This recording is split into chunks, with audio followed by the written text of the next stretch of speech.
Jahr im Herbst gab es von mehreren Nichtregierungsorganisationen, NGOs aus der Zivilgesellschaft eine Präsentation des Demokratieindexes für das Jahr 2022 für Österreich, wo festgestellt worden ist, dass es an manchen Dingen, könnte man sagen, Luft nach oben gibt, punkto demokratischen Strukturen. Da wurde das Rechtssystem angeschaut, da wurde auch die Presse angeschaut, also punkto Medienvielfalt. Da wurden auch, deswegen auch das heutige Thema, ökonomische Ungleichheiten beleuchtet. Wir hatten letzte Woche eine Expertin, das war die Martina Fagonella vom SORA-Institut, die uns in eine Reise mitgeführt hat, wie es aussieht zum Beispiel bei Wahlen, wer wählt, wer darf überhaupt wählen und wer geht nicht wählen, also punkto demokratischer Legitimierung. Und da ist halt vor allem etwas aufgefallen, dass Menschen, die wenig Einkommen haben, also in Berufen, in der Sorgearbeit, sprich Sozialbereich, Bauarbeiter, Pflege, Putzdienste, dass die oftmals keinen österreichischen Pass haben, wenig verdienen und dadurch auf der einen Seite sich von der Politik nicht mehr gehört fühlen oder demokratisch repräsentiert und B auch nicht einmal die Möglichkeit haben, etwas zu verändern, weil sie hier in diesem Land nicht wählen können. Ich sage jetzt mal nicht EU-Bürgerinnen. Und selbst wenn man EU-Bürgerin ist, kann man zum Beispiel in Wien ja nur auf Bezirksebene wählen. Also man könnte jetzt bei den Landtagswahlen nicht mal für Wien was entscheiden, sondern nur für den Bezirk, wo man wohnt. Und da ist vor allem etwas ersichtlich geworden. Es geht ans Eingemachte, wenn es um Vermögen geht und um Geld, sage ich mal, weil oftmals ist ja in diesem System, wo wir uns befinden, Geld auch Macht oder Gestaltungsmacht, wenn man es jetzt positiv rahmt. Und deswegen freuen wir uns sehr, Wilfried Alzinger von der Wirtschaftsuniversität Wien begrüßen zu dürfen und einen kurzen Umriss, man muss ja bewusst sagen kurz, weil zu dem Thema könnte man glaube ich stundenlang sprechen, wenn es um Ungleichheit geht, vor allem mit dem Punkt, wie schafft man soziale Gerechtigkeit. Es wird eine Vorstellung geben von dem Thema und dann im nächsten Schritt ist das Ziel, nicht, dass es eine Frontalsache wird, sondern es gibt dann ein Gespräch danach, wo jede und jeder von uns sich einbringen kann, weil die Debatte ist in solchen Zeiten wie diesen das Entscheidende. Nicht, dass man einfach nur absorbiert und zuhört und sagt, es ist alles so schlimm, sage ich jetzt mal, sondern wie kommen wir aus dieser Struktur raus oder was sind unsere persönlichen Zugänge oder Erlebnisse. Genau. Was ich noch sagen wollte, ist die Folien und das Gespräch oder der Vortrag, akustisch zumindest, wird der Website von stadtwurzel.at bzw. ihren Hinweis via Soho Studios verfügbar sein, falls man das dann gerne mit anderen teilen möchte oder sagt, das war so eine spannende Präsentation und vor allem das war sowas von fruchtbar, dass man gerne das mit Freunden und Bekannten teilen möchte. In diesem Sinne, im Englischen würde man sagen, the floor is yours. Herr Alzinger, wir freuen uns auf die spannenden nächsten Minuten, sage ich jetzt mal. Okay. Ich sage zuerst einmal allerherzlichsten Dank für die Einladung. Ich freue mich sehr, dass ich zu diesem Thema ein paar Inputs liefern kann. Zum Vortrag selber wird ungefähr 30 Minuten dauern, aber wann immer dass Sie Fragen haben, Verständnisfragen, was auch immer, bitte, ich glaube, Sie können mich gerne jederzeit unterbrechen oder sofort nachfragen. Ich darf noch ein Wort zu mir sagen. Ich arbeite auf der Wirtschaftsuni vom Department für Ökonomie und wir haben neben diesem Department ein Forschungsinstitut gegründet im Jahre 2015 und das Forschungsinstitut nennt sich Economics of Inequality, also es geht um die Ungleichheitsforschung. Das leite ich gemeinsam mit der Karin Heitzmann. Die Karin Heitzmann beschäftigt sich in erster Linie mit der Sozial- und Armutspolitik, ist Ihnen möglicherweise auch ein Begriff, jedenfalls ist sie relativ häufig auch in den Medien. Und wir haben mehr oder weniger sozusagen beide Seiten oder versuchen beide Seiten von dieser Medaille der Vermögensverteilung, Vermögens- und Einkommensverteilung möglichst umfassend zu beleuchten, die da oben und die da unten. Und wenn es um die Vermögensfragen geht, dann geht es natürlich insbesondere um die da oben. Zur Struktur von dem Vortrag, wenn wir über Verteilungsfragen sprechen, dann gibt es sehr häufig unterschiedliche Vorstellungen über welche Form der Verteilung oder was sozusagen bei der Verteilung überhaupt gemessen wird. Und da ist mir relativ wichtig, dass man mal unterscheidet, erstens zwischen Einkommen, wie schaut es aus mit der Einkommensverteilung, und zweitens, wie schaut es aus mit der Vermögensverteilung. Und innerhalb von der Einkommensverteilung können wir wieder zwei große Formen von Einkommen unterscheiden. Das eine ist das Einkommen, was aus Arbeit entsteht, Arbeitseinkommen, und das zweite ist das, was aus Kapitaleinkommen besteht. Und selbstverständlich, Arbeitseinkommen kann in unterschiedlichem Umfang und Ausmaß jeder generieren. Jeder, der seine Arbeitskraft am Arbeitsmarkt zur Verfügung stellt und eine Nachfrage nach dieser Arbeitskraft besteht. Vermögenseinkommen können demgegenüber natürlich nur die Personen lukrieren, die auch Vermögen besitzen. Und wenn wir wissen, wie ungleich die Vermögensverteilung ist, dann wissen wir auch sehr viel, wie ungleich das die Vermögenseinkommensverteilung ist. Und die Arbeitseinkommen sind, nachdem mehr oder weniger jeder von uns, der besitzt, der ein Arbeitseinkommen lukriert oder lukrieren kann, natürlich viel gleicher verteilt als wir die Vermögenseinkommen, wenn nicht jeder von uns gleich viel Vermögen hat. Lassen Sie es nicht so ausdrücken. Und wenn ich mir die gesamte Einkommensungleichheit anschaue, dann besteht es sozusagen aus Arbeits- und Kapitaleinkommen. Und ich wiederhole, nachdem die Kapital- oder Vermögensverteilung extrem ungleich ist, ist es auch naheliegend oder klar, dass sozusagen die Ungleichheit in der Einkommensverteilung extrem stark durch die Kapitaleinkommensungleichheit getrieben wird. Und der zweite Punkt ist, sage ich dann, das ist Vermögen, entsteht Vermögen, Struktur von Vermögen in Österreich. Und dann das, was ich in Rot da geschrieben habe, ist natürlich die Frage, welche Auswirkungen hat die Vermögensverteilung oder hat Vermögen überhaupt auf eine demokratische Strukturordnung? Und der Thomas Schmidt hat uns ja dankenswerterweise in den letzten 2-3 Jahren da relativ viel Einblick gewährleistet, welche Zusammenhänge das gibt zwischen Vermögen und Demokratie. Ich bin immer dafür eigentlich, dass man dem Thomas Schmidt das goldene Ehrenzeichen der Republik endlich einmal überträgt, damit man, weil es wirklich, also auch für mich eklatant und augenöffnend gewesen ist, was für eine, also für mich unpackbare oder unvorstellbare Konnex ist, dass es zwischen vermögenden Menschen in Österreich und dem damaligen Finanzministerium oder der Person von dem Thomas Schmidt, der Generalsekretär im Finanzministerium gewesen ist, der mehr oder weniger die gesamte Finanzhoheit, Budgethoheit gehabt hat, der, wie Sie alle wissen, ich muss mich da immer sehr, sehr vorsichtig ausdrücken, jedenfalls Gespräche mit einem Siegfried Wolf in ausführlicher Art und Weise gehabt hat, wo es um Steuerfragen gegangen ist und dem sein bestes Statement oder das bekannteste Statement jenes gewesen ist, wo er meinem Mitarbeiter gegenüber gesagt hat, auf gut Deutsch ungefähr, also ich hoffe, du weißt, in welchem Kabinett du dich befindest, wir sind die Hure der Reichen, dieses Ausdruck ist ja in allen Medien gestanden.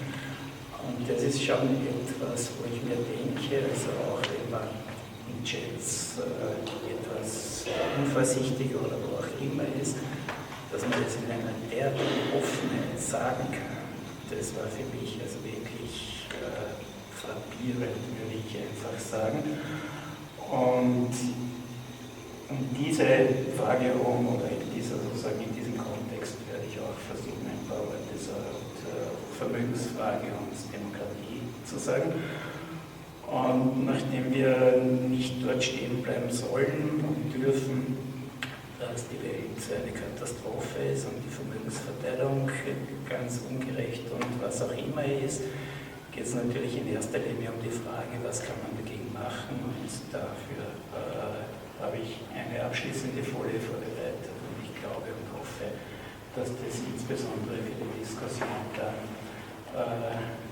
ein guter Input ist.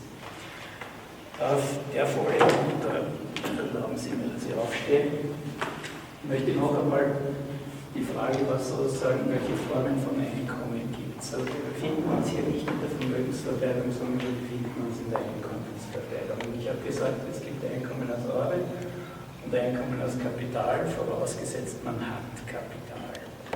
Und dann schauen wir uns herunten einmal an, wie diese Verteilung in Österreich.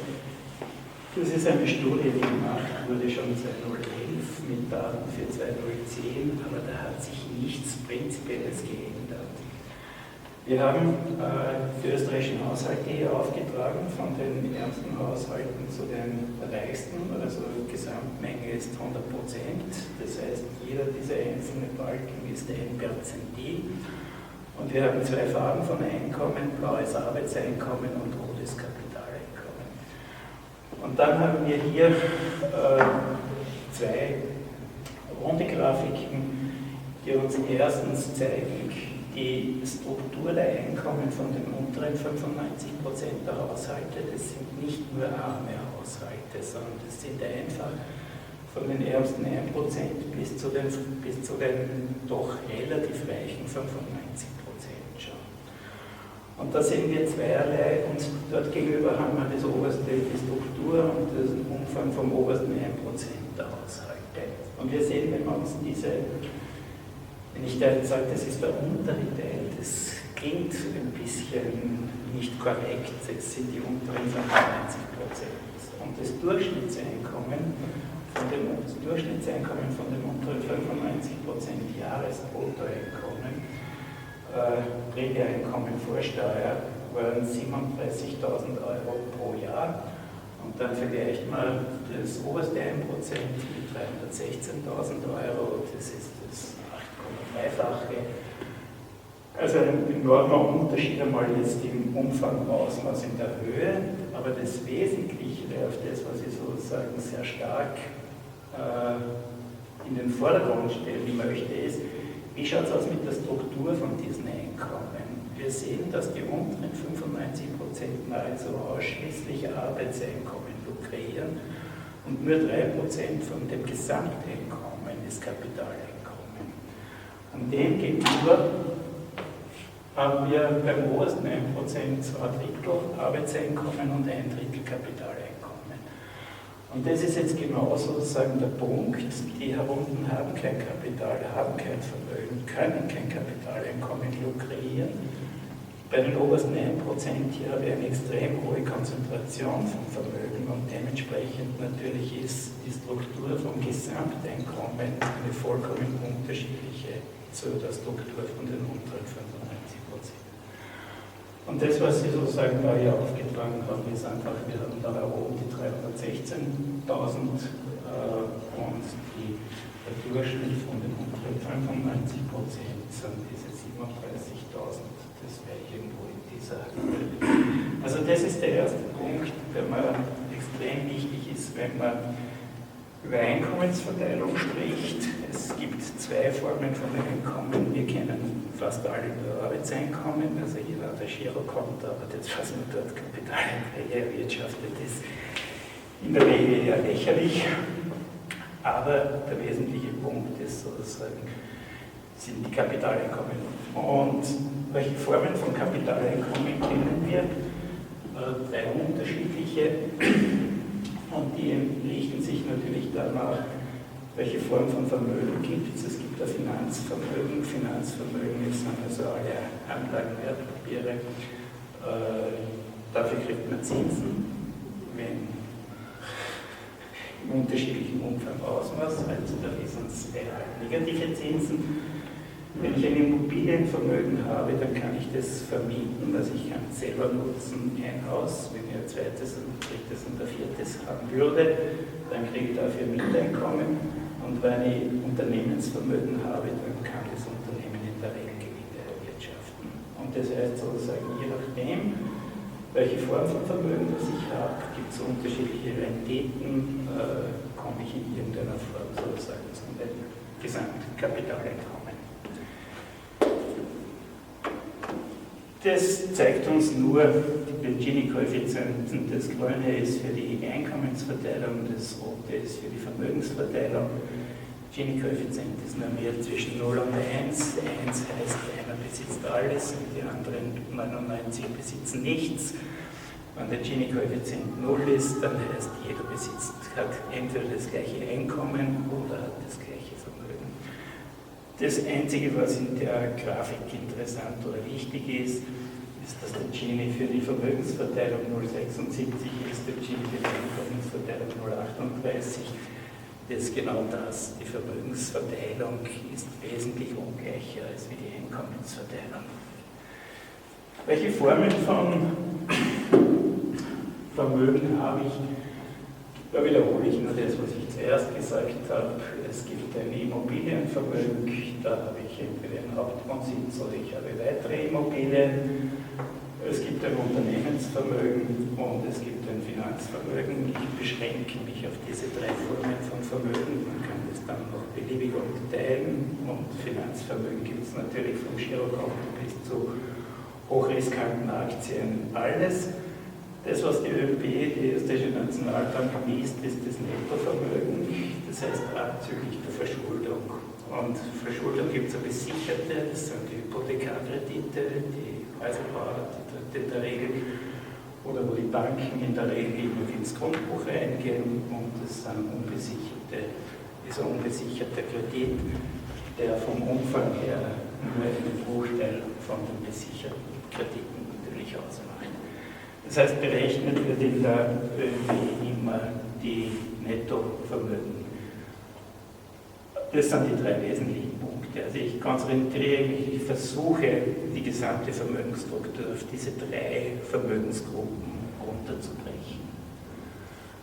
Die Frage ist, wie entsteht Vermögen? Jeder natürlich möchte gerne Vermögen. Aber in der Regel wird uns immer gesagt, spare, spare, spare und dann kannst du Vermögen aufbauen. Das heißt sozusagen, wenn ich von meinem Einkommen einen gewissen Teil nicht verkonsumiere, dann kann ich den ansparen, und es gibt ein unselbstständiges Einkommen, ein selbstständiges Einkommen. Generell kann ich natürlich sparen nur dann, wenn ich ein hohes Einkommen oder ein ausreichend hohes Einkommen habe, damit ich meinen Lebensunterhaltsstandard begleichen kann und darüber hinaus das, was mir übrig bleibt, möglicherweise anspare. Es ist vollkommen logisch, dass sozusagen niedrige Einkommen in der Regel 100% von ihrem gesamten verfügbaren Einkommen für Konsumgüter, Miete plus Konsumgüter ausgeben müssen. Und erst wenn ich in irgendeiner Form höhere Einkommen lukrieren kann, dann ist erst Sparen möglich. Das sind sozusagen die Vermögensakkumulation, die möglich wäre über Arbeitseinkommen. Das ist Vermögen, kann ich erwerben, wenn ich entsprechende Kapitaleinkommen habe. Vermögenseinkommen, die ich wiederum, wenn ich ein Unternehmen habe, kann ich Gewinne machen, wenn ich Häuser habe, kann ich es verpachten, wenn ich Finanzanlagen habe, kann ich wieder Kursgewinne machen oder Zinsen und Dividenden. Und es ist nicht unbedingt ganz unwahrscheinlich, dass ein Großteil von der weiteren Vermögensakkumulation davon abhängt, wie viel Kapital habe ich zur Verfügung, mit dem ich Kapitaleinkommen kreieren kann. Und der dritte Punkt, und steht nicht umsonst wieder in Rot hier, ist natürlich, dass ein ganz zentraler Teil über den Vermögensaufbau bei Erbschaften und Schenkungen geht. Und das ist ein ganz wichtiger Punkt, natürlich aus mehreren Gründen. Das erste ist natürlich, wenn in der ersten Generation die Vermögensungleichheit sehr groß ist und es wird alles vererbt und es wird alles unversteuert vererbt, dann pflanzt sich diese Vermögensungleichheit in die nächste Generation fort. Und wir wissen alle, in Österreich hat damals die Große Koalition 208 es geschafft, die Erbschaftssteuer, die damals auch schon eine vernachlässigbare Steuer gewesen ist, zur Gänze abzuschaffen. Und das ist mit Sicherheit, wenn man über Maßnahmen zur Verringerung der Vermögensungleichheit spricht, einer der wesentlichsten Punkte, die Einführung von Erbschaft und Schenkungssteuer, wo man gegensteuern könnte. Ursprüngliche Argumentation macht kurz, du kannst Vermögen aufbauen in Form der Privatisierung. Privatisierung haben wir in Österreich in den 90er Jahren sehr starke gehabt, da ist die ganze ehemalige Verstaatlichte privatisiert worden. Aber auch das war relativ problematisch und hat es auch viele Verkäufe gegeben, unterpreisige würde ich jetzt mal sagen. Aber wenn man sich im internationalen Vergleich oder international anschaut und man schaut, wie die Privatisierung in den vormaligen zentralwirtschaftlich gelenkten Ländern vor sich gegangen ist, dann wird man dort einige Erlebnisse haben, wo, also da fehlen auch immer die Worte, aber man schaut sich an, wem die größten Fußballclubs heutzutage in Europa oder weltweit gehören. Entweder sind es arabische Magnaten oder sind es Magnaten aus unter anderem auch Russland, Saudi-Arabien und so weiter. Und das ist nicht unbedingt was durch Leistung erworben wurde, dieses Vermögen. Abramovich will ich da nur nennen, sondern was simpel und einfach im Zuge dieser Privatisierung erworben wurde. Wie schaut die Vermögensverteilung in Österreich aus? Wir haben simpel und einfach den Anteil der Haushalte. Die obersten, die vermögendsten 5% besitzen 45% vom gesamten Bruttovermögen, nicht Nettovermögen, gesamten Bruttovermögen. Und der wichtigste Punkt in diesem Zusammenhang ist die untere Hälfte, also die ärmeren, vermögensärmeren 50%. Haben de facto 0% Vermögen. Wer sind das? Das sind in erster Linie Mieter, die weder hohe Sparvoluminen haben, noch ein Eigenheim oder ein Haus. Und das sind aber die wesentlichsten Bestandteile, Haus- oder kleine Sparvermögen für die Mittelschicht, wenn Sie so wollen. Wir haben in Österreich ungefähr 50% Mieter und 50% Wohnungseigentümer. Und die unteren 50% haben insgesamt in Österreich einen Anteil von 3,6% am Gesamtvermögen, also de facto nichts. Das ist die ähnliche Grafiktabelle, sieht man einfach das Nettovermögen. Die ÖMB macht diese Befragung, Untersuchungen alle 3 Jahre im Auftrag von der Europäischen Zentralbank 2010, 2014, 2017. Die Änderungen sind nicht riesengroß. Ich konzentriere mich auf die letzte Spalte hier. Die obersten 1% und die vermögendsten 1% besitzen 22% oder 22,6% vom Nettovermögen. Die oberen 5% 43%, die oberen 10% 56%. Ja. Und die unteren 50%, das, was wir zuerst gesehen haben, nichts oder 3,6%.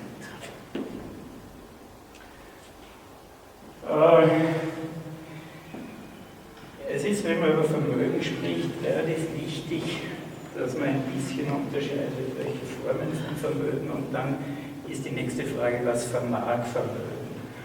Und in diesem Zusammenhang ist es eben notwendig,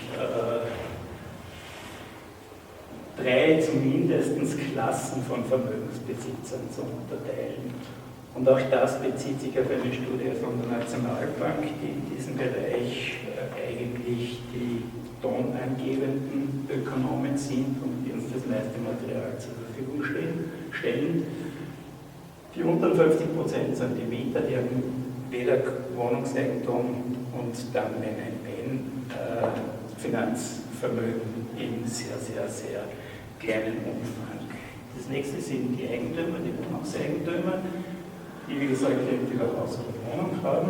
Ein wichtiger Punkt in dem Zusammenhang ist, Menschen, die eine eigene Wohnung haben natürlich gegenüber den Mietern also jetzt einmal unabhängig von den Anschaffungskosten, vielleicht ist es eine vererbte Wohnung, vielleicht ist es eine selbst erworbene Wohnung. Unabhängig davon ist der Lebensstandard natürlich für Mieter und für Wohnungseigentümer ein diametral unterschiedlicher, weil Mieter müssen einmal die Miete zahlen und haben dementsprechend nur mehr das Einkommen zur Verfügung für Konsumgüter, nachdem sie die Mietzahlungen geleistet haben. Und wir wissen, dass die unteren Einkommensgruppen zwischen 30% und 40% ihres Gesamteinkommens für Mietzahlungen aufwenden müssen und dann bleiben ihnen sozusagen nur mehr 60% von ihrem Einkommen über für sonstige Konsumzwecke. Wir sprechen da einfach von importierten Mieteinkommen. Prinzipiell geht es darum, dass ich natürlich bei gleichen Einkommen einen Vorteil habe für meinen Lebensstandard, wenn ich ein Haus oder eine Wohnung habe gegenüber den Mietern, die zunächst einmal ihre Wohnkosten, ihre Mietkosten begleichen müssen. Und die letzte Gruppe, und das ist wie gesagt auch einmal eine Studie von der Nationalbank, werden dort, so wie es hier steht, als kapitalistische Vermögensbesitzer tituliert. Die haben alle drei Formen von Vermögen. Die haben Wohnungseigentum und oder weiteres Immobilienvermögen. Sie haben Unternehmensvermögen, mit dem sie Rendite erwirtschaften können, und sie haben Finanzvermögen. Und wenn wir uns jetzt anschauen, die Gesamtstruktur der Vermögensverteilung über die Haushalte, wir haben es ähnlich wie zuerst. Hier drüben haben wir die Haushalte, die wenig oder überhaupt kein Vermögen haben. Hier drüben haben wir die Haushalte, die viel Vermögen haben. Und wir haben drei unterschiedliche Klassen von Vermögensbesitzern. Die Rentner, also die Mieter, die Hauseigentümer oder Wohnungseigentümer, das Rote, und die sogenannten Kapitalisten, die alles haben, die sowohl Finanzvermögen als auch Immobilienvermögen als auch Unternehmensvermögen haben. Und wir sehen, dass in der unteren Hälfte, also in der ärmeren Hälfte Österreichs der Haushalte, dort wo ich gesagt habe, dass hier genau 3,6% vom Gesamtvermögen angesiedelt sind, haben wir nahezu ausschließlich Mieter. Und genau deswegen gibt es da unten kein Vermögen. Ja? Geringe Sparvermögen, Mieter, kein Hauseigentum, kein Hausvermögen und der Anteil von der Anteil von den sogenannten Kapitalisten ist hier natürlich null. Ja? Und dann haben wir die zweite Gruppe von Vermögensbesitzern oder Vermögensklasse. Das sind die 40. und 50. bis zum 90. Wert sind die. Das sind die Wohnungs- oder Hauseigentümer. Ja? Und dementsprechend, so wie ich zuerst gesagt habe, die unteren 50% in Österreich sind Mieter, die oberen sind Hauseigentümer. Dreht sich das einfach um. In Summe müssen diese drei Gruppen immer 100 ergeben. Das heißt, hier drüben habe ich nur noch Wohnungseigentümer. Die Mieter nehmen kontinuierlich ab und erst im obersten Dezil, also bei den obersten 10%, nimmt die sogenannte Klasse an Kapitalisten mit allen drei Formen von Eigentümern stark zu, und ganz oben gibt es nahezu nur mehr diese Gruppe von Personen. Und jetzt versuche ich noch einmal darauf hinzuweisen, die unteren 50 haben 3,6% vom Gesamtvermögen, also nichts. Dann haben die nächsten 40% ungefähr 40%, also nicht ungefähr, genau 40% vom Gesamtvermögen. Und nur die obersten 10% oder nur die obersten 10% von diese 100 minus 40 minus 3,6, also 55% vom Gesamtvermögen. Ja. Und das ist die Struktur von Vermögensbesitz in Österreich. Und dann komme ich zu dieser Grafik, die uns sehr gut zeigt oder die Frage diskutieren kann, was vermag Vermögen? Wenn ich ein kleines Sparbuch habe, dann habe ich sozusagen eine Ausfallshaftung, wenn ich krank werden sollte und überhaupt nicht sozialversichert sein sollte, oder ich bin arbeitslos und bin auch nicht anspruchsberechtigt für Arbeitslosengeld, dann kann ich sozusagen vorübergehend mit diesem kleinen Finanzpolster über die Runden kommen, möglicherweise. Der nächste Punkt ist auch einer, den ich gesagt habe, wenn ich ein Immobilienvermögen oder eine eigene Wohnung habe, dann kann ich das selbst nutzen und kann ich mir natürlich dabei viele Ausgaben sparen. Das heißt, es ist de facto dieses importierte Mieteinkommen, mit dem ich oder dadurch, dass ich leichter über die Runden komme. Und dann wird schon wichtiger oder essentieller.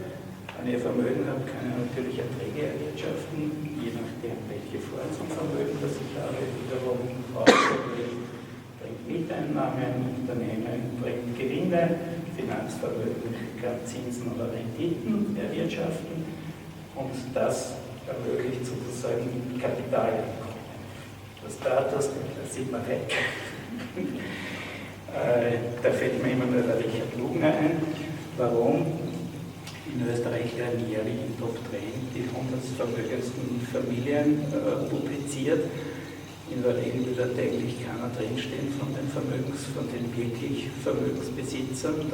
Die 100. Familie fängt mit 150 Millionen Vermögen an. Der Richard Lugner hat sich diese Liste hineinmoniert. Er hat gesagt, er hat mehr als 150 Millionen Vermögen, er möchte dort auch drinnen sein. Ist dann reingekommen, aber solche Formen von Vermögensbesitzern gibt es meistens nur sehr rar. In der Regel keiner mit viel Vermögen, die dann in der Öffentlichkeit erscheinen. Die Funktion der Weitergabe, habe ich gesagt, ist die Erbschaft oder die Schenkung während Lebzeiten oder die Erbschaft zum Tod, wodurch Vermögensungleichheiten perpetuiert werden. Und dann steht ganz oben in dieser Pyramide der Faktor Macht, und das ist für unsere Diskussion hier mit Sicherheit der wichtigste Punkt. Große Vermögen, insbesondere Unternehmensvermögen, verleihen ihren Besitzern wirtschaftliche und politische Macht. Und wenn Sie sich anschauen, was heute bei der Wirtschafts- und Korruptionsstaatsanwaltschaft für ihre Verfahren, sehr vielfältige, sehr umfangreiche, vorliegen, dann sind wir immer genau in diesem Punkt heroben, welche möglicherweise nicht vollkommen korrekte Zusammenarbeit gibt es zwischen der Politik, den Personen, die im Finanzministerium oder anderen Ministerien arbeiten, und den Vermögenden, den Top-Vermögenden in Österreich und auf der ganzen Welt. Das ist ein nettes Zitat. Der James Mead ist ein britischer Ökonom in den 60er Jahren gewesen, und dieses Zitat gefällt mir einfach immer wieder. Da geht es einfach darum, dass so ein Vermögen hat nicht nur eine starke Bargaining-Power, Verhandlungsmacht und vermittelt den Eigentümern nicht nur große Sicherheit, Unabhängigkeit und Freiheit, sondern sie haben auch Einfluss vis-à-vis gegenüber den Property-less Fellows. In der Regel sind es die arbeitenden Menschen, die in ihrem Unternehmen arbeiten, aber nicht nur gegenüber denen, but also vis-à-vis the public authorities. Und diese Geschichte ist meiner Meinung nach eine total zentrale Frage. Wie stark ist der Einfluss von den ökonomisch Mächtigen, und ich meine ökonomisch mächtig Vermögenden, auf die Politik? Und da kommen wir dann wahrscheinlich und hoffentlich bald zum Schluss.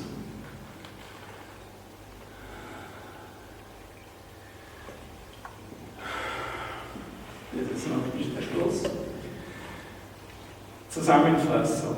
Vermögen verschafft immer mehr Macht, Wohnungseigentum, habe ich ein de facto Einkommen über die importierten Mieten, dadurch einen besseren Lebensstandard. Ich kann mit Vermögen ein Kapitaleinkommen erwirtschaften. Vermögen kann unentgeltlich übertragen werden, dadurch führt es zur Perpetuierung und Versteinerung von der Vermögensungleichheit. Ich kann politischen Einfluss über Vermögen nehmen. Novomatic, Sigrid Wolf sind zumindest zwei nicht unbekannte Namen in diesem Zusammenhang. Und der letzte Punkt, den ich wiederum in Rot geschrieben habe: Vermögensverteilung ist der Grundstein von Chancengleichheit und gefährdet damit die demokratische Grundstruktur unserer Gesellschaft. Und dann die letzte Folie: Welche Optionen gibt es, um diese Vermögensungleichheit und insbesondere den Einfluss von Vermögen auf die Politik etwas zu reduzieren? Das erste und wichtigste weiß ich nicht. Das erste wäre mal auf jeden Fall, dass wir mehr Dateninformationen bekommen über das, was besitzt überhaupt wer, wie kommen Leute zu ihrem Vermögen. Die gesamte Vermögensverteilung war bis vor 10 Jahren ein schwarzer Fleck in der Statistik in Österreich, nicht nur in Österreich, sondern in allen anderen Ländern. Die Europäische Zentralbank hat diese Vermögenserhebung interessanterweise 2006 in Auftrag gegeben. Und was war der Grund? 2006 haben wir einen Boom in der Ökonomie gehabt, haben wir einen Boom in der Finanzökonomie gehabt, und die Europäische Zentralbank ist wissenschaftlich keine dumme Institution.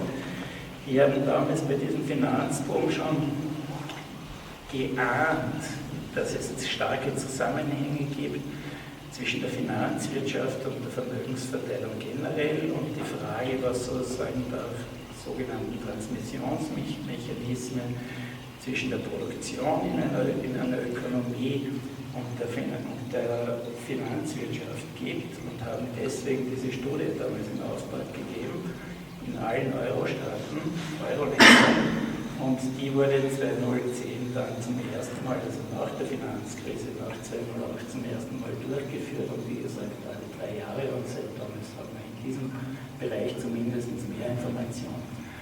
Und bei der Erfassung von Vermögen geht es natürlich auch darum, dass es vermieden wurde, dass sozusagen es möglichst schwierig gemacht werden soll, dass Unternehmen Steuervermeidung oder Hinterziehung machen, und wo sind die größten Möglichkeiten von Steuerhinterziehung und Vermeidung.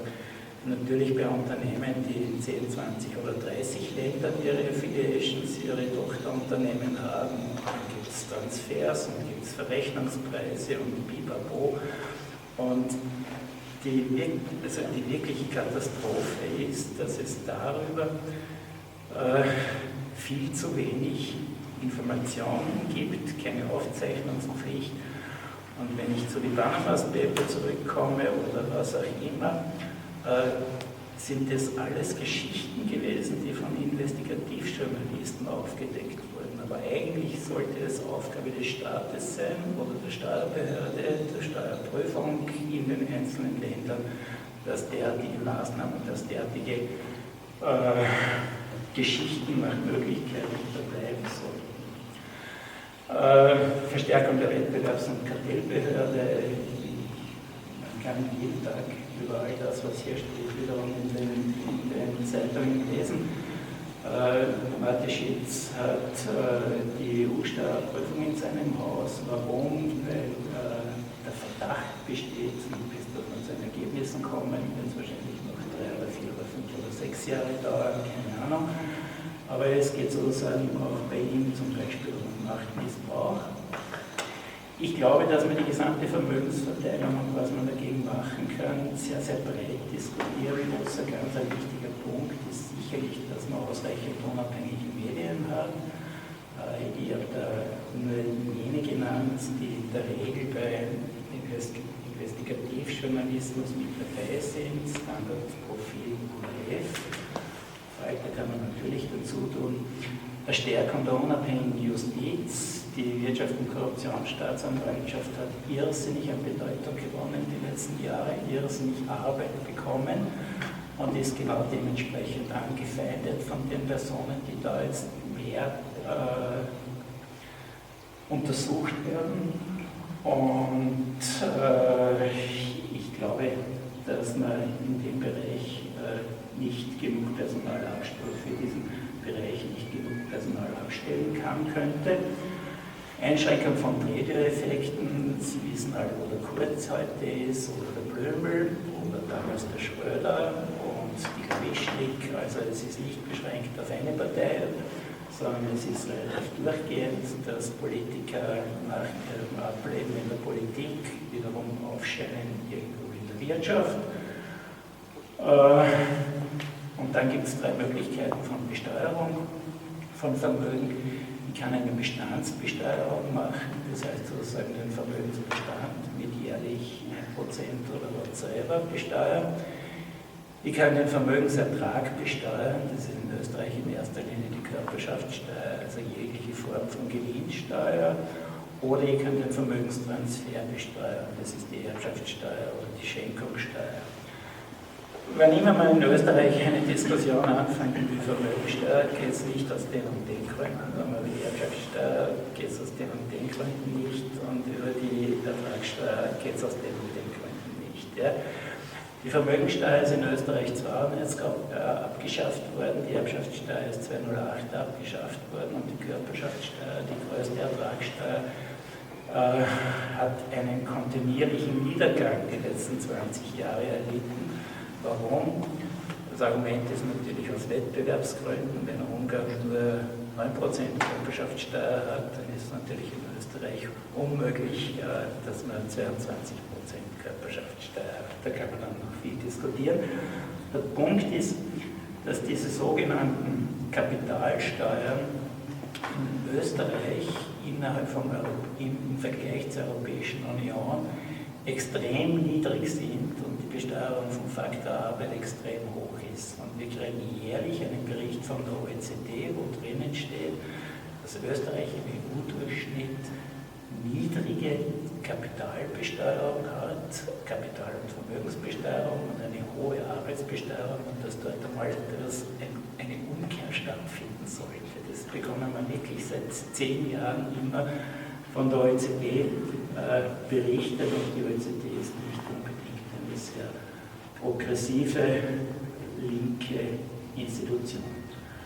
Und der letzte Punkt, und da sind wir heute, Sensibilisierung der Öffentlichkeit. Ich glaube, dass über all diese Punkte viel mehr diskutiert werden müsste in der Öffentlichkeit, in den Medien und dass es nur gelingt, hier zu faireren Verhältnissen zu gelangen, wenn wir etwas mehr hinter den Vorhang blicken können und das, was sich hinter dem Vorhang abspielt, mehr an die Öffentlichkeit tragen können. Und ich glaube, da spielt sozusagen jeder von uns hier eine wichtige Rolle, die Medien eine wichtige Rolle und eine unabhängige Justiz eine wichtige Rolle. Und dann muss man sich anschauen, wie schaut es in Österreich aus und wie schaut es in anderen Ländern aus. Und ich nenne immer wieder die skandinavischen, nordischen Länder als Vorbild, weil viele Bereiche von Transparenz und Datentransparenz in den nordischen Ländern sehr, sehr, sehr weit, viel weiter fortgeschritten sind, wie das in Österreich der Fall ist. Und wir haben, wie immer, wenn man sozusagen diese Ländervergleiche anstellt, ausreichend Möglichkeiten oder ausreichend Beispiele, an denen wir uns auch orientieren könnten, um diese Vermögensungleichheit generell zu reduzieren und insbesondere das Paktieren von der ökonomischen und der politischen Elite etwas zu reduzieren. Besten Dank.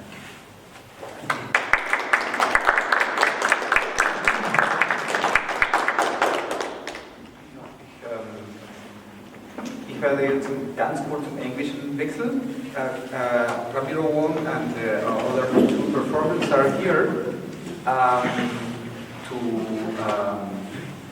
maybe answer some questions. So we must work like Schwarzarbeit. How to call it in English? I don't know. Legal. But the kind of black economy. I was making this kind of jobs when I was a student as migrant, and the only possibility to me to access to this legal status was actually marrying an Austrian, and it is still the only possibility to live in this country and to have this right to work and to get some capital. This is the first step. Sorry. I'm going to share my experience because right now I'm in a very tense, money-wise point in my life where I'm seeking social help because the rent has gone higher, my health insurance is higher, food is higher, and so on. And calling to organizations and see what I can do about it. With a student visa, I can't get access to social help. Like not even for them to pay my insurance or something. I'm not even allowed to change my insurance or do something like reduce any, costs, yeah. And that's stressing. And I work without contract because it's my You own. have the right to legally. But that's the point, because our social system in Central Europe, in Austria, is just focusing on the income. Like all social benefits are connected to the labor, what you're doing, compared to, let's say, Northern European countries, Scandinavian countries, let's say in Denmark. It's when you have an official status that you live there and you have rent, so you have access to health insurance, for example, or it's the different systems of the social welfare system. Here we have a high connection to income, and as we've seen already with maybe the 50% might get a job or get an income, but they don't have any access to wealth for the long run, I would say. And that's very interesting because that's already an inequality, because maybe you have to work illegally and someone takes advantage of you because they might get some profit. Yeah. Are you kidding? No, but that's the irony, unfortunately. You have no social security and someone takes profit out of it and gets some wealth, and that even brings up more inequality. Or maybe if I may say something about this issue, I was very impressed about the performance there. It made me a little bit confused at the beginning, and then I thought, I can't be really right. That I have to fill out 3 formulas here, it can't be possible. Okay. But we are always discussing, or you actually are discussing about your minor rights concerning this issue. If I want to relate it, try to bring some relation to what I have said. Actually, we do have quite a lot of migrants, I don't know how you would call them, from the Ukraine, among many other things. And what I have heard, if Ukrainians want to open a banking account, for example, there are differences from 0 to 100, and it depends only how much money you want to put on the deposit in Austria. You more or less don't need anything if it is enough money. And you need, I don't know how many papers if you want to open a normal banking account. And that's one of the connections to what I have said here, I think, the rights of people, they are completely different, and they depend more or less only on the money side. And we know it also before the Ukraine-Russian war started. Austria is a very, very nice place for very, very rich people. And our system is looking to more or less everywhere and everything except this really important people, except to this really important people. And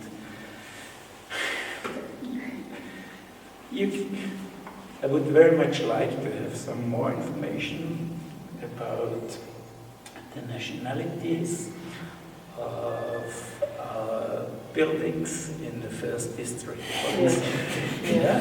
And then we would open our eyes, yeah, or that would open our eyes, yeah. But in this relation, in this field, we don't need and we don't know anything, and that's really, really, really a strange thing, and very, very.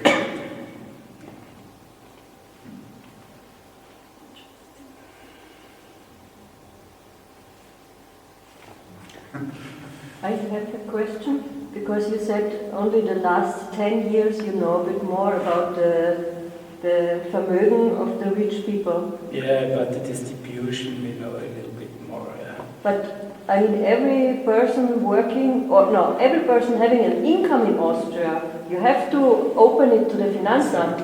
Exactly. So the Finanzamt, they know it. Yeah. No, but it's once again the same, yeah. Banks know much more than the public institution, the ministries know, yeah.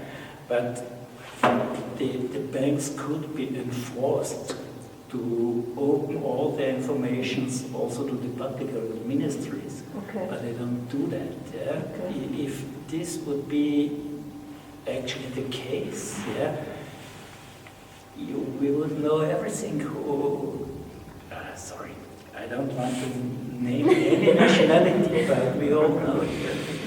You can go to the first district and look which people live there, which people go shopping, and not the tourists. Yeah, and or even you have apartments where there is no light at all during nearly the whole year, but we don't know who are the owners. Right. Yeah, that's the problem.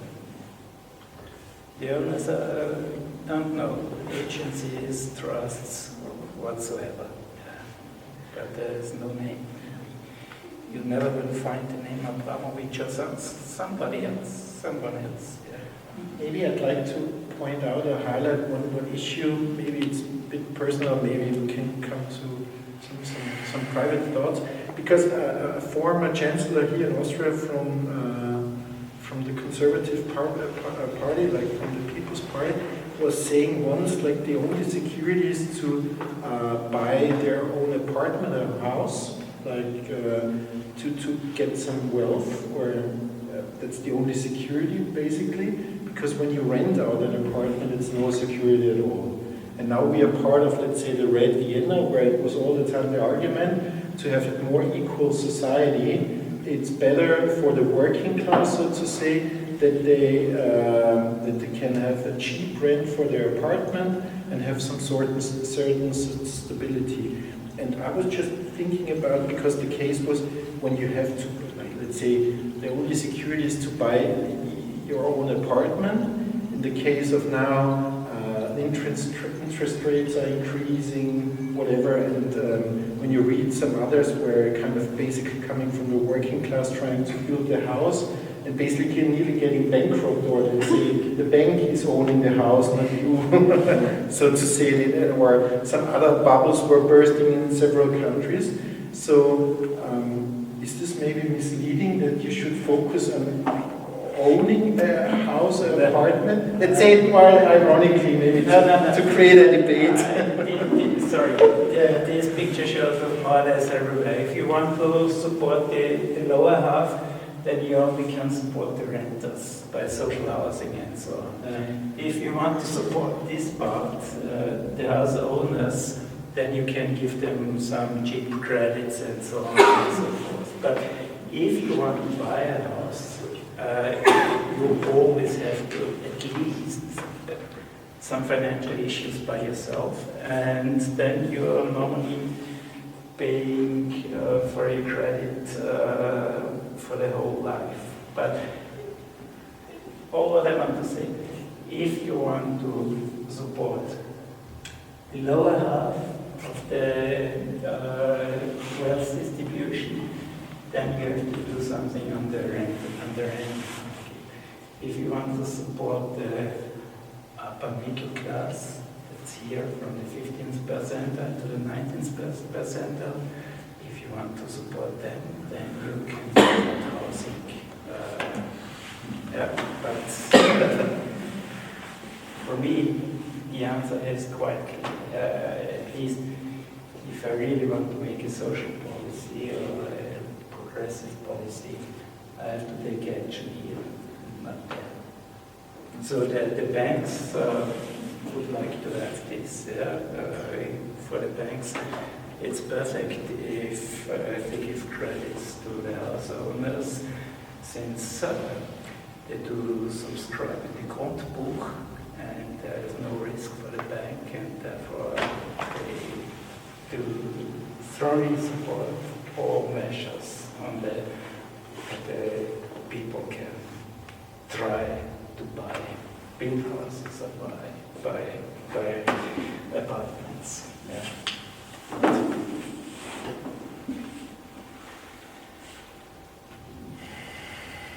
So is there any solution, any hope? Or we should just accept it? Maybe we should just accept it. We just talk about it. We should just deal with it. Maybe you want to intervene now. There are many options. Yeah, all of them are difficult, but there are quite a lot of options. Yeah, one you mentioned that there should be more. The public should be informed in a much opener way about these issues, and media should play a larger role. And I think that's one very important part here in Austria that is kind of lacking, that these issues should be discussed on a wide scale.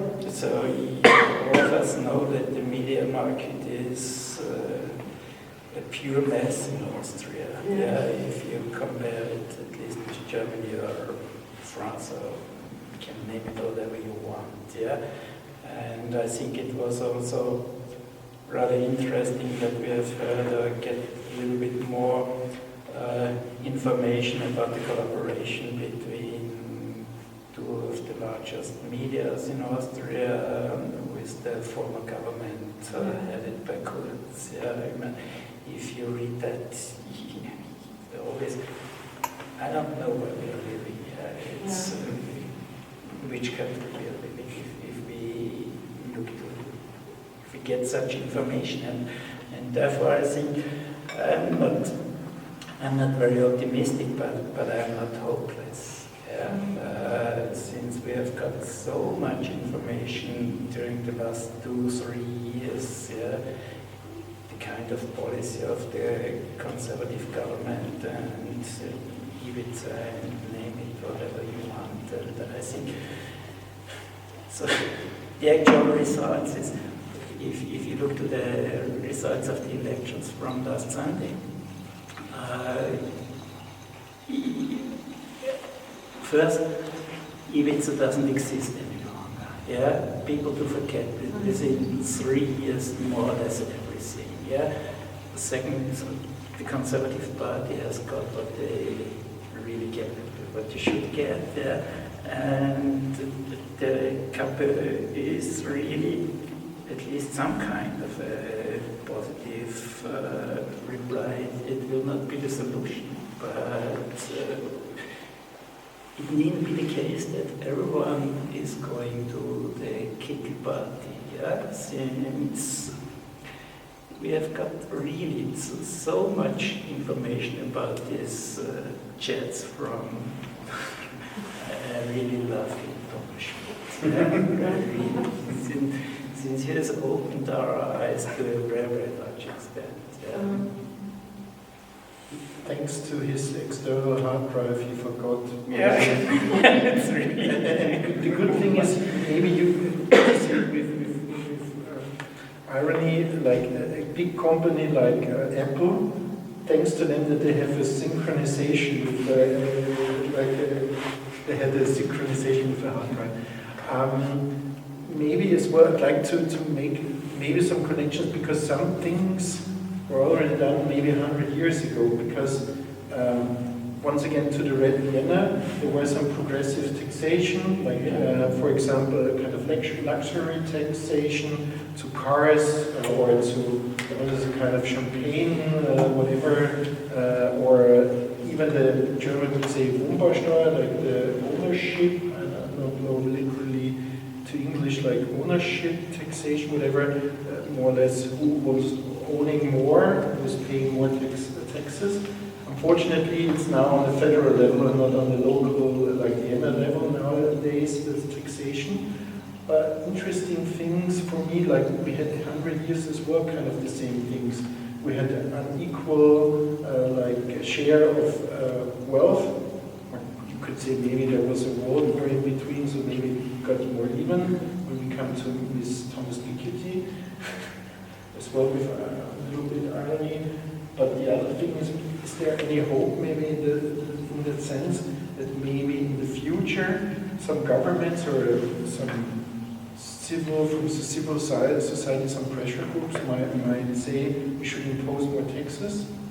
Because last week there was from Sora Institute, and she was saying, well, if we have, if we ask the people during the survey, what is the number one topic? It's kind of the gap between the poor and the wealthy class, so that the gap is getting bigger, and we should impose wealth taxes like Vermögenssteuer or So that's interesting. People are much further ahead than the political class, you could say. Yeah, that's right. But before, okay. Or maybe up to you, it's not just to you, because you're the expert, of course. But what's your opinion on it? Or you can even say it in German when it's easier, maybe. Or in English, or I heard Spanish as well. No, please don't. My Spanish is not good. But even if you may say something in German, you're more than welcome. I want to share something. Yeah. I read, it was maybe 2 or 3 months ago, I don't know if it was in the news, I don't really know how I got to this information, but there is this European from rich people to rich people that's called Tax Me. So it's rich people, like really, really wealthy people, asking or voluntarily paying extra taxes because they know, you know, their responsibility. So, and yeah, I think that's a mindful thing to do. These are like wealthy young people that just receive like everything, you know, everything. But it's only that, in case you don't know, now you know. Yeah.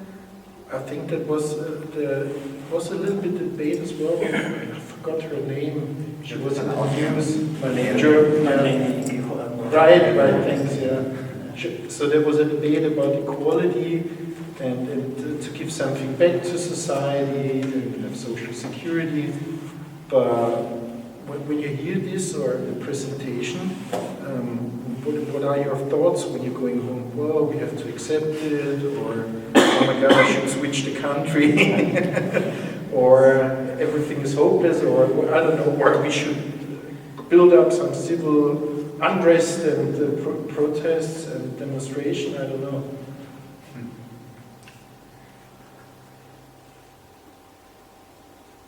Or in Austrian you would say, ja, ist halt so. Schauen wir mal. Well, you can also vote differently, for instance. Yeah. I mean, the voters also have an impact, of course. I think it's very important to talk actually about economical topics with the people, because the public discussion was orientated to this topic of migration, and parties like this, right-wing parties like this, are taking advantage, and they are defining the narrative, and people just forget that during the government from the Blau-Schwarz-Regierung, they put some neoliberal actually measures. You mentioned this topic with the Erbschaftssteuer, with Erbschaft. And the people just don't mention that. So the media just forget such a things. And as an individual, I think we could act as multiplicators. For example, I teach art at the academy, and I try to relate always the economical issues with our artistic, cultural issues, because there is always a strong relation. So you can just not talk about cultural production without looking at the economical basis. It's just related. It's just not like flowing in the air. So, and as individual, I would do that, of course. And of course, as you said, so like electing the right party. So what is the right party? We like to vote for the right party, right? So maybe we did something wrong. Because as well, as you mentioned, the last elections now in Salzburg, there were two parties which were kind of focusing on housing or or accommodation, you could say. Who was the second party? Well, the first one was KPÖ, the Communistic Party of Austria, or KPÖ Plus, to mention it, and the other one was the Freedom Party, Freiheitliche Partei. They had really posters where they were arguing and saying, well, let's say in a more populistic way, eat the rich, kind of, you pay more now for housing, the bad wealthy class.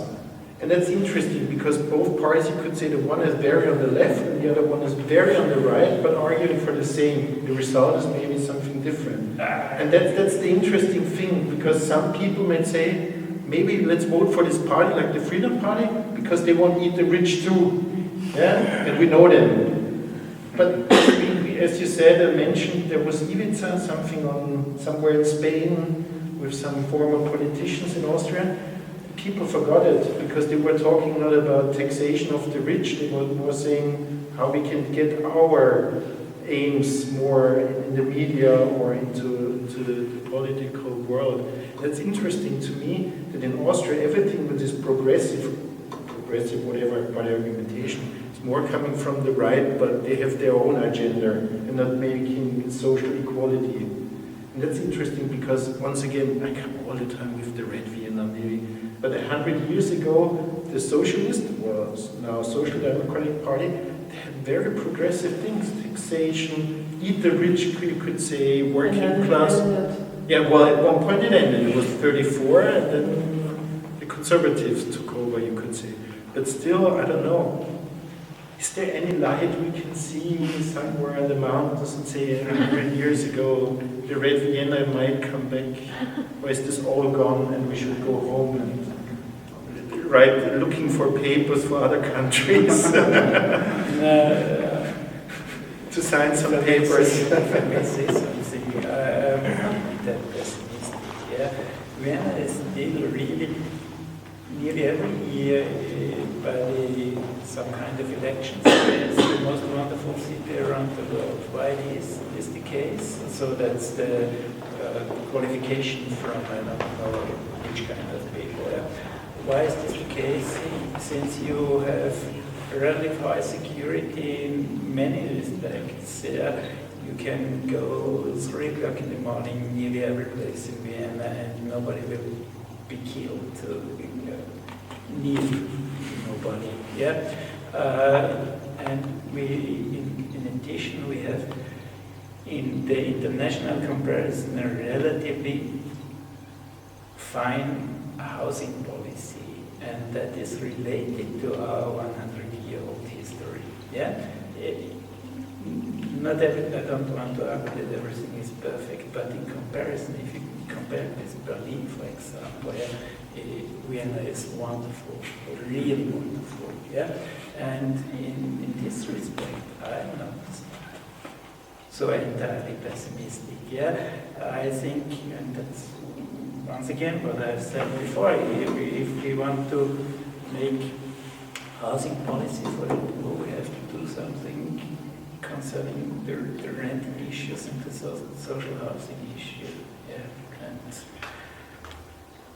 as I said, I think in comparison, it's not too bad to live in Vienna. We can see that not only that some particular Russians like to live in Vienna, we can see by the students, and many people are coming to Vienna since the living standard is not so bad. Yeah. I always want to make to express myself as smoothly as possible. Yeah? I have critique about the Viennese policy also, but really we have to compare it. But I want to say here, sorry. Certainly we can speak about the wealth taxation and inheritance taxation, but actually what is, from my point of view, the first thing which we have to take care is the tax evasion and the tax avoidance. And in this respect also the EU institution become a little bit more concerned with this issue. Since if the budget, if the tax incomes decreases actually more or less all, this kind of taxes decreases in more or less all EU countries, yeah? And therefore also conservative ministers of finance are a little bit concerned about such issues. And the tax evasion and tax avoidance issue is from the quantitative level certainly the most important issue. So we wouldn't need introduce an inheritance tax if we really can't get rid of the worldwide tax evasion issue. Yeah. Then there would be no need to discuss about it, at least from the income side. Yeah.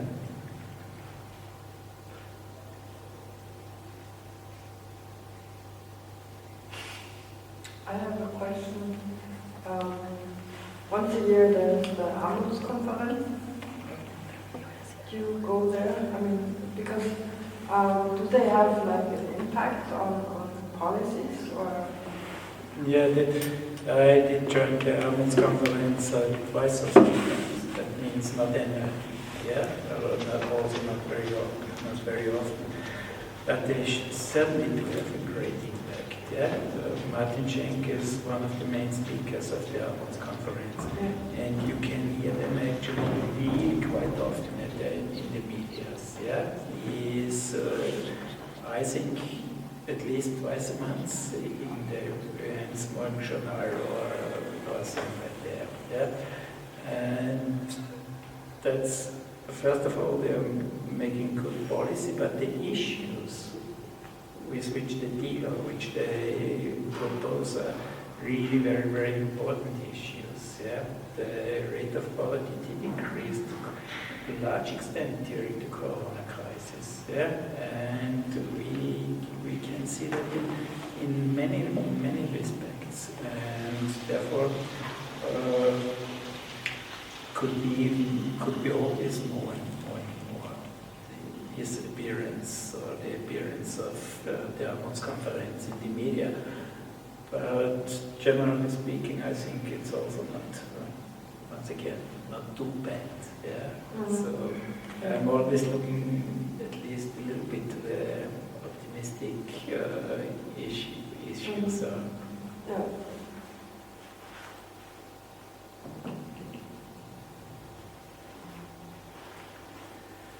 Maybe, I don't know, because I was just looking a little bit on the time, with a little bit after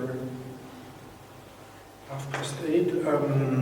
Are there any questions or, I don't know, thoughts you want to share with us? I would like to share a thought, because we are here to talk about democracy. But what we hear in these 2 evenings is, I mean, we all know that we are living in capitalistic system. And now we hear how much money you have, the democracy is working for you.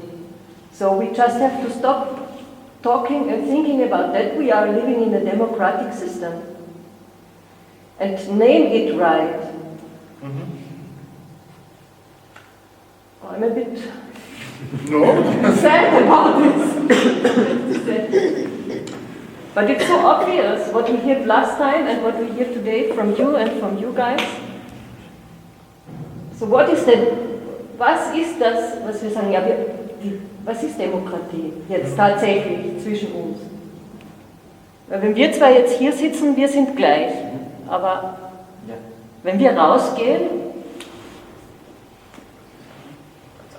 democracy is also to get involved as citizens in the issues that we think that only concern to the institutions. I think in our case, for example, as an artist, is also sometimes to try to produce knowledge, to try to represent another artist, to try to work together, and not to expect that the museums, in our case as artists, do all the job. I think democracy is not only to expect that the government takes the monopoly of violence, because if not, we are going to kill each other, but also that is the principle of hopes and this negative, pessimistic thought about citizens like savages, but also in get involved in the issues of the government and to push them to serve us again.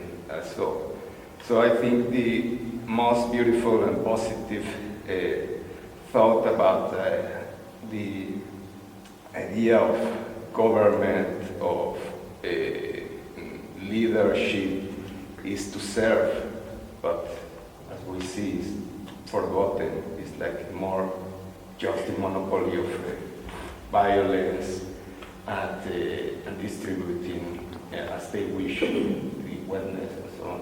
But, in my opinion, it's also like we have to get involved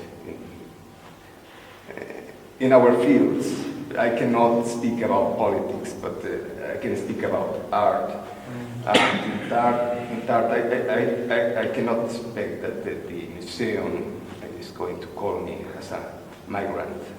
I have to produce new knowledge. I have to produce projects. I have to push them to reimagine themselves. I think it's also like a little bit aligned with what you said. It's a very cultural thing, you know. We don't talk about money. You are very, like, the banks are not transparent, but there is a person also, I think in many cultures, really taught to not talk about money, but in that case you also don't understand where are the differences. This is like from paying taxes to, I don't know if you are allowed to pay for your lunch or not. So a lot of things are really not said, and with that there are a lot of inequalities that we don't know, or we don't think about questions because we assume that they are the same, or they are like everyone is the same, but it's not. I think it also like starts with really trying to being open and bold about these discussions around finances in your friends groups, but also in jobs that you do. This is also, I think, something that could help in many of the discussions. This topic, like from a very personal, okay, what can I do? What can I take from this discussion tonight? Change the system. Yeah. No, but maybe the point, income transparency, it's even in the same companies. It was, you could say gender-wise, there is a lot of intransparency, and then the unequal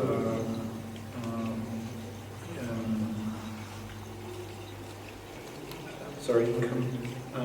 But the point is, nobody, and with my friends, for example, nobody is saying how much they get.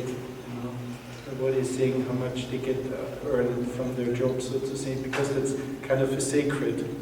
But even it starts when you say to your colleague, let's say it's just a sum, I get 2,000, and the other say, well, I'm doing the same job, but I get 2,700, how come? Or 3, whatever, you know.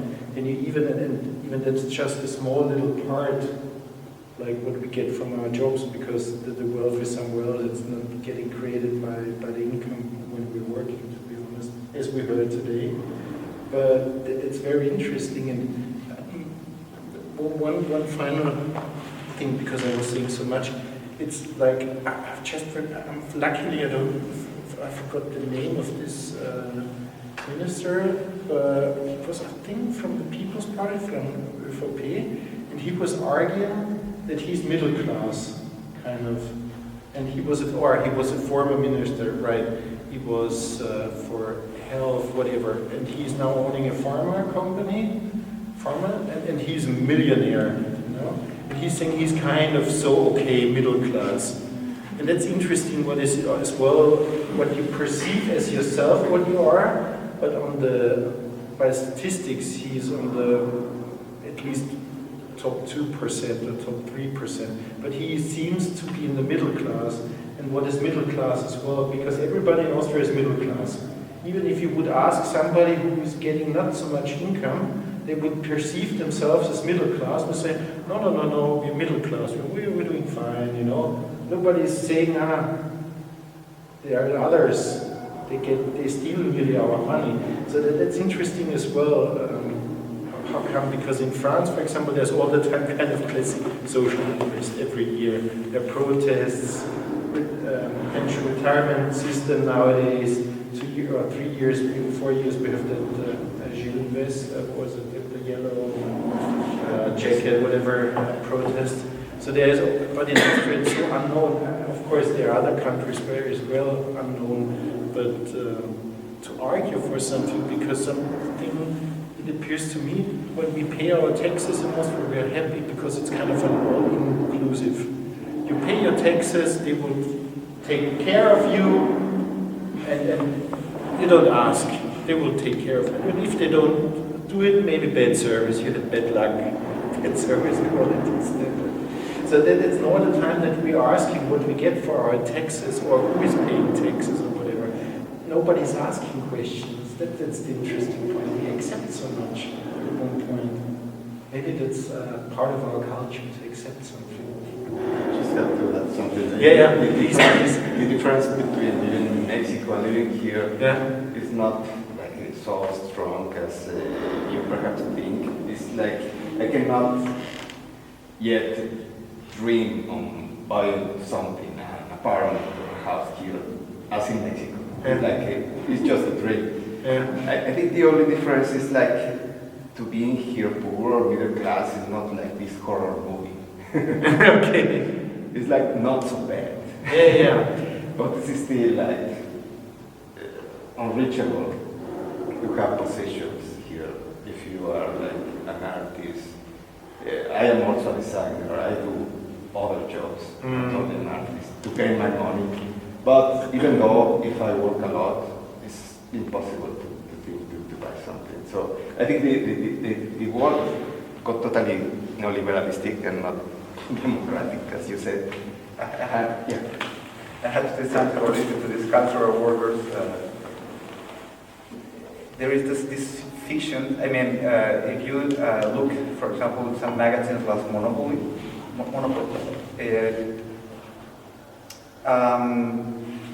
or just talking with some artists, many of the artists that would make a career, normally they are economically supported by some parents or they have a kind of inheritance. And that is a problem that is actually happening at the academy, that less and less are people from the working class are wanted to study at the Academy of Fine Arts. And this is a phenomenon not just in Austria, in Switzerland too. So it's getting more and more elitarian. And I know some good artists, famous artists actually in Austria. They don't have enough money to produce, but they have some kind of rich Sponsor, husband, or you know. So, and you have this illusion that these famous artists are getting a lot of money because of their production, but actually they are supported by these parents or whatever, husband, etc. Or they have this inheritance. And it's getting really worse at the academy, that we have really less and less people from the working class interested in these issues. This is a real problem. In Mexico, the same problem. Peru is, of course, the same. And you don't talk about it. You don't talk about it. You say, I work with this gallery, but normally the galleries don't sell any work from the artists. So it's just a name. And then you say that you don't talk about it because you shame. A kind of shame. You don't want to say that you are not, let's say, selling a lot of works, and it's a matter of prestige, you know. But I don't know when I started talking about this. It's a kind of fiction that you really can live, have a life as an artist, just selling your work. It's just 1%, really.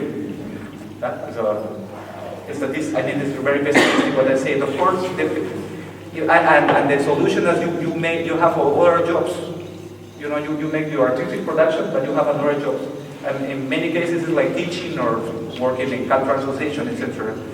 But it's difficult to get this dream of to be this 1% just living from your artistic work. So you confirm the lecture with your statement. You confirm the lecture with your statement. yes, actually. In this context. In this context, yes. Context. That's interesting, I think. Because to pay an atelier, for example, is very expensive. Where do you get a place to work? You need a forge.